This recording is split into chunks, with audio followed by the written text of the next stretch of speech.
LAC पर भारत के खिलाफ चीन की चालबाजी जारी है। पिछले दिनों खबर आई थी कि पेगोंग लेक पर चीन एक ब्रिज तैयार कर रहा है। सैटेलाइट तस्वीरों से इस बात का खुलासा हुआ था।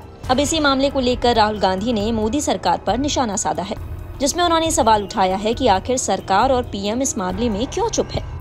राहुल गांधी हमेशा से ही चीन के मुद्दे पर केंद्र सरकार को घेरते नजर आए हैं, फिर चाहे वो गलवान घाटी का मामला हो या फिर चीनी सैनिकों की भारतीय क्षेत्र में घुसपैठ की खबरें। हर बार राहुल गांधी ने सरकार से सवाल पूछे हैं। इस बार पेगोंग लेक पर ब्रिज बनाए जाने की रिपोर्ट्स पर राहुल गांधी ने ट्विटर पर लिखा, चीन ने पेगोंग लेक पर पहला ब्रिज बनाया है। सरकार ने कहा हम हालात पर नजरें बनाए हुए हैं। चीन ने पेगोंग पर दूसरा ब्रिज बनाया और सरकार ने कहा हम नजर बनाए हुए हैं। भारत की राष्ट्रीय सुरक्षा और क्षेत्रीय संप्रभुता के साथ समझौता नहीं किया जा सकता। एक कायर और विनम्र प्रतिक्रिया से काम नहीं चलेगा। पीएम को देश का बचाव करना चाहिए। दरअसल ये मामला 2 दिन पहले सामने आया था कि चीन पूर्वी लद्दाख में रणनीतिक रूप से महत्वपूर्ण पैंगोंग त्सो लेक पर दूसरे पुल का निर्माण कर रहा है। सैटेलाइट इमेज और चीनी मामलों के जानकार लोगों के हवाले से ये जानकारी सामने आई थी। एलसी के साथ चीनी गतिविधियों पर नजर बनाए रखने वाले भूस्थानिक खुफिया शोधकर्ता डैमियन साइमन ने ट्विटर पर एक नए निर्माण की उपग्रह की छवियां पोस्ट की थी। 2 साल से अधिक समय से पूर्वी लद्दाख में कई जगहों पर भारतीय और चीनी सेनाओं के बीच जारी गतिरोध के बीच पुल का निर्माण किया जा रहा है।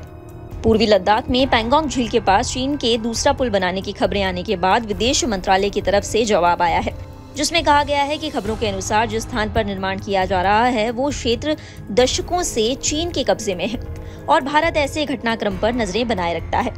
विदेश मंत्रालय के प्रवक्ता अरिंदम बागची ने विदेश मंत्री एस जयशंकर की मार्च में की गई टिप्पणी का संदर्भ भी दिया।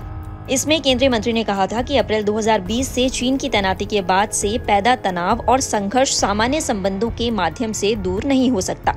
बागची ने कहा कि हमने पुल से जुड़ी खबरें देखी हैं और ये सेना से जुड़ा अहम मुद्दा है।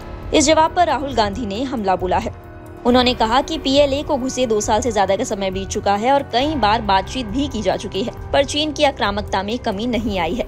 चीनी सेना यानी पीपल्स लिबरेशन आर्मी ने पेगोंग झील पर एक दूसरा पुल बना लिया है।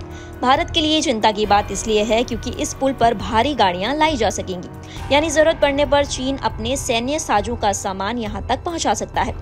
आपको बता दें कि अगस्त 2020 में भारतीय सैनिकों द्वारा पेगोंग झील के दक्षिणी तट पर कई राजनीतिक चोटियों पर कब्जा करने के बाद चीन ने अपने सैन्य बुनियादी ढांचे को मजबूत करने पर ध्यान केंद्रित किया है।